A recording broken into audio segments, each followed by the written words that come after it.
Hi, I'm Dr. Dyan Haspel-Johnson, and it is time for a weekly sleep tip.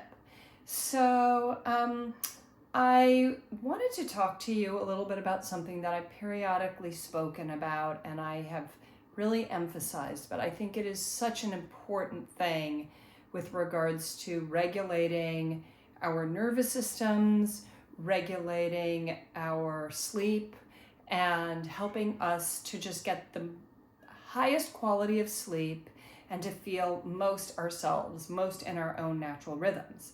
So, you've probably heard, or maybe you've heard about circadian rhythms and ultradian rhythms, and that has to do with these cycles that happen in our natural systems and in our brains.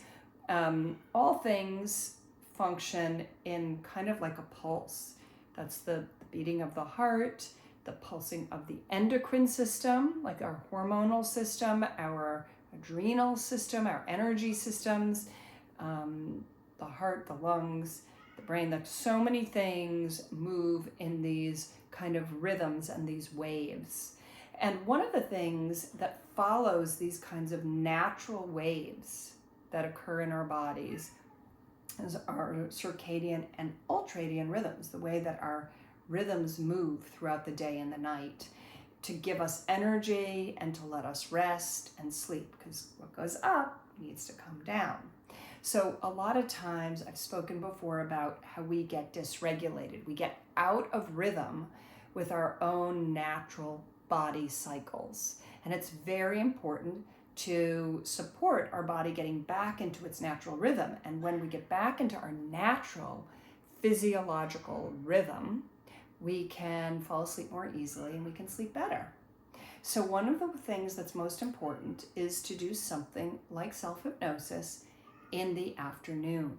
So between 2 o'clock and 5 o'clock, for most people, there is actually a dip in our energy. And it's really important when we have that dip in our energy to take a little rest.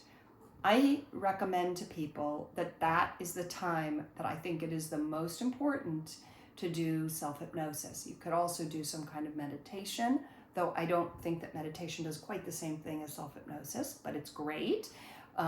Or you could do a little bit of yoga, like a savasana, where you just kind of really rest and let your body follow its rhythm. That's the time, think about it. It's the time when most of the time people crave caffeine or sugar or want to take a little nap.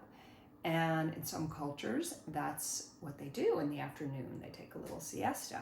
So I'm not necessarily recommending that you nap, because sometimes when people nap, they have trouble falling asleep later, though some people do great with that. But I would recommend instead doing a little self-hypnosis at that period of time in the afternoon, like between 2 and 5 o'clock, preferably, or if we expand it, between 1 and 6 o'clock.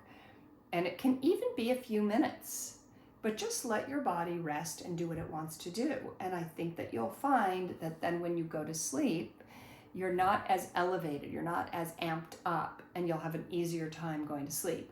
Give it a try. Let me know what you think. Go to the link in my profile where you can download more information about this. I talk about this actually in the ebook for my training for teaching you self-hypnosis for sleep.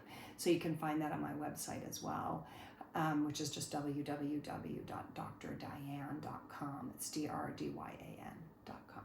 So let me know what you think and give it a try. And I'm eager to hear how you're doing. All right, sweet dreams.